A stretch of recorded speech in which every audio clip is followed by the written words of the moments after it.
یہ ہوئی جی علم صرف کے مطابق کلمات کی تفصیل. آگے چلتے ہیں نحوی اعتبار سے ہم اس کو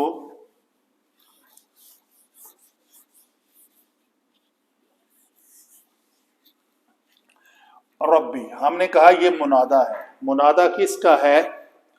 کہ منادا اس کلمے کو کہتے ہیں جس کو پکارا جائے. حرف ندا کے ذریعے منادا کو پکارا جاتا ہے.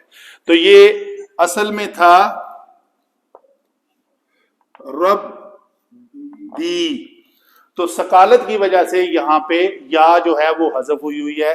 ہم کہیں گے اے میرے رب، میرے رب. تو اپنے رب کو پکارا جا رہا ہے. تو یہ یا جو ہے یہاں پہ پڑھنے میں محذوف ہے. ارحم، ہر فعل کے اندر ایک یہ یاد رہے کہ یہ ہما اس کے اندر نہیں ہے. ارحم کے اندر ایک ضمیر ہے جو پوشیدہ ہے، جو چھپی ہوئی ہے، اور وہ کون سی ہے؟ انت.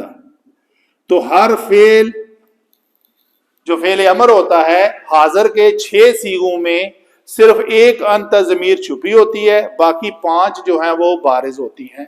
تو یہ انت ضمیر ہے جس کو ہم کہیں گے مرفوع متصل، اور یہ مرفوع ہو کر فاعل بن رہی ہے. کس فعل کا؟ ارحم کا. تو رحم کر. کس کے اوپر؟ مفعول بھی کیا ہے؟ ہما. اس ہما کو ہم نے کہا ضمیر منصوب متصل. منصوب، پھر وہی کوشچن کیوں کہا کہ یہ فعل کے بعد آ رہے. تو منصوب ہے کہ ان 13 منصوبات میں سے یہ کیا بنی؟ مفعول بھی. تو فعل بھی مل گیا، فاعل بھی مل گیا، اس کا مفعول بھی مل گیا. ہم اپنے رب سے التجا کر رہے ہیں اے میرے رب تو رحم کر ان دونوں پر. وہ دونوں کون ہیں؟ ماں اور با. کاف تشبیہ دی جا رہی ہے. ماں مصدریہ ہے. ربا یا میں دیکھ لیتے ہیں کیا ہے. یہ اس کے اندر ایک یہ جو الف ہے یہ ضمیر بارز مرفوع متصل، یہ الف ہے ضمیر. ربا یا فعل ہے تو یہ مرفوع ہو کر یہ کیا بن رہی ہے جی؟ فاعل. مرفوع ہے تو فاعل بنے گی. فعل جمع فاعل. فعل کا فاعل بھی مل گیا تو آگے مفعول تلاش کریں. مفعول تلاش کیا تو پتہ چلا یہ یا ضمیر جو آئی ہوئی ہے نا، نون تو نون وقایا ہے. یہ یا ضمیر کو ہم نے کہا صاحب منصوب ہے. منصوب ہو کر یہ مفعول بھی بن رہی ہے. تو یہاں پہ بھی ہمیں مل گیا فعل جمع فاعل جمع مفعول بھی. آگے ایک کلمہ ہمیں ملا جو کہ ظاہراً کلمے کی شکل میں وہ منصوب ہے. تو اس کو علماء لکھتے ہیں کہ یہ صغیراً منصوب ان 13 منصوبات میں سے حال ہے. کس کا؟ اس حال کا ذل حال کیا ہے؟ یہ یا. یہ یا ہر حال کا ذل حال ہوتا ہے. ذل حال کسے کہتے ہیں؟ جس کا حال بیان کیا جائے. جب بھی جملے میں کسی لفظ کو کسی کلمے کو حال کہنا ہے تو حال، پھر سوال ہوگا جی کس کا حال؟ جاء حامد راکبا. حامد آیا اس حال میں کہ وہ چلتا ہوا نہیں تھا، کھڑا ہوا نہیں تھا، تو وہ سوار تھا. ٹھیک ہے جی. تو یہ منصوب ہو کر حال بن رہا ہے کس ذل حال کا؟ یا کا. تو گویا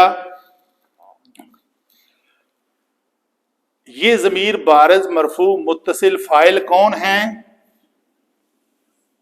ماں جمع باپ. ربا یا الف تثنیہ کی ضمیر ہے. ان دونوں نے پالا. کس کو پالا؟ مجھے. کب پالا؟ میرا حال کیا تھا اس وقت؟ میں بہت 1 دن کا تھا، 2 دن کا تھا. تو اس حالت میں جس طریقے سے میرے ماں باپ نے مجھ پر رحم کیا اس طرح اب تو ان دونوں پر رحم فرما.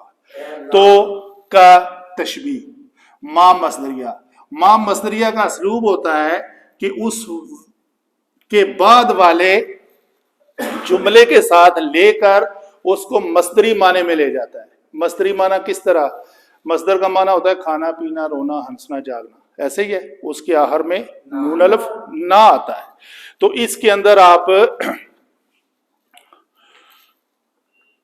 چھوٹا ہونے کے دوران ان دونوں کا میری پرورش کرنے کی طرح کرنا, چھوٹا ہونے کے دوران ان دونوں کی میری پرورش کرنا.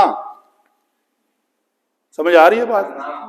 کرنا اس طرح, کرنے کی طرح, کرنا کو کرنے کر لینا, اردو لینگویج ہے نا.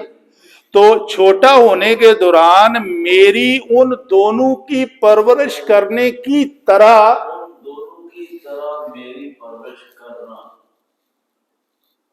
ان دونوں کی طرح نون ہونا آخر پہ آ جائے گا.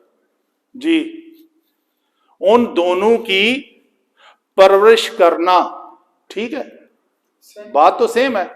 ان دونوں کی میری پرورش کرنا کب؟ جب میں بچہ تھا. اس پرورش کی طرح اے اللہ تو ان پر رحم فرما. اور یہ ساری بات جی لو جی, میں تھوڑی سی آپ کو دے دیتا ہوں, اس کی تفصیل میرے پاس ہے. شیخ محمد الامین بن عبداللہ وہ فرماتے ہیں, یہ ہے حدائق روح و ریحان, جلد نمبر 16 نمبر جلد میں. وہ کہتے ہیں کہ یہ ما جو ہے ما اصلتھا فی تعویل مصدر, تعویل مصدر. تو مصدر کا معنی میں کیسے جائے گا؟ رب ارحم رحمت مثل تربیتہما, مثل تربیتہما, مثل مضاف بنا, تربیتہما ایایا, ضمیر کون سی استعمال ہوئی؟ منصوب منفصل.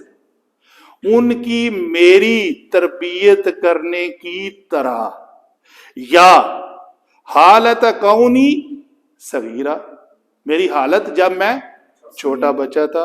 او دوسرا لکھتے ہیں رحمت مثل رحمتہما ایایا حالت کونی, یعنی ان کے اوپر رحمت اس طرح کر جس طرح انہوں نے میری بچپن کی حالت میں مجھ پر رحم کیا تھا. تو باتیں ساری اردو میں اور عربی میں ہم وہی کر رہے ہیں.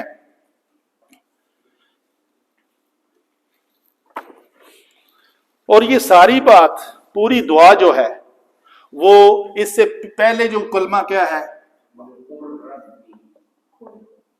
کل, لام اور را, اس را کے اوپر شد ہے. پھر یہ تجوید کا قاعدہ ہے کہ لام ساکن کے بعد اگر را ہے تو یہ لام نون را ہم مخرج حروف ہیں, تو اس لام کا اس کے اندر ادغام ہو کر ہم کیا پڑھیں گے؟ قل رب ارحمہما کما. تو ہم نے جب دعا مانگنی ہے تو کل کہنے کی ضرورت نہیں ہے, تو ہم رب ارحمہما کما ربیانی صغیرا, اے اللہ تعالی ہمارے ماں باپ کے گناہ معاف فرما اور انہیں جنت میں اعلیٰ درجہ عطا فرما. وما علینا الا البلاغ.